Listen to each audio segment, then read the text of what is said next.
Guys, welcome to my channel. చాలా రోజులు అవుతుంది కదా వీడియో పెట్టి. ఇది ఏంటంటే నా పురుడు వ్లాగ్ అనమాట. 3 months పైన అవుతుంది నేను వీడియోస్ పెట్టి.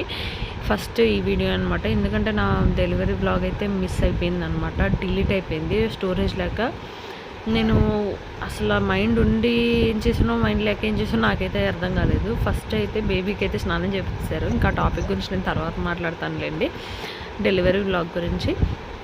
బేబీకి స్నానం చేపించేశాక తర్వాత నాకు పసుపు వేపాకు అన్నీ మిక్సీ పట్టేసేసి ఒంటికి రాసుకోమన్నారు. అక్కడేమో నాయనమ్మ అమ్మమ్మ పక్కన ఆంటీ వాళ్ళు కూరగాయలు కట్ చేస్తారు. డాడీ తమ్ముడు అయితే చాలా కష్టపడ్డారనమాట. ఇంకెక్కువ క్లిప్స్ నేనేం తీయలేదు. ఇదేనమాట పురుడు బ్లాగ్. అయితే చిన్నగా 2 క్లిప్స్ అయితే తీసాను అంతే. ఇంకా అవే అప్లోడ్ చేస్తున్నాను. ఇంకా డెలివరీ గురించి నేను సపరేట్గా ఎక్స్ప్లెయిన్ చేస్తూ వీడియో చేయాలంటే నాకు కింద కామెంట్ సెక్షన్లో చెప్తే నేను ఖచ్చితంగా అప్లోడ్ చేస్తాను. ఇంతకీ నాకు బాబు పాప ఎవరైనా గెస్ట్ చేస్తారా? ఎవరైనా గెస్ట్ చేయగలిగితే కింద కామెంట్ సెక్షన్లో కమెంట్ చేయండి. వచ్చే వీడియోస్లో నేను రివీల్ చేస్తాను బాబా పాప అనేది. ఇంక వీడియో అయితే ఇంతే. Lots of love. బాయ్.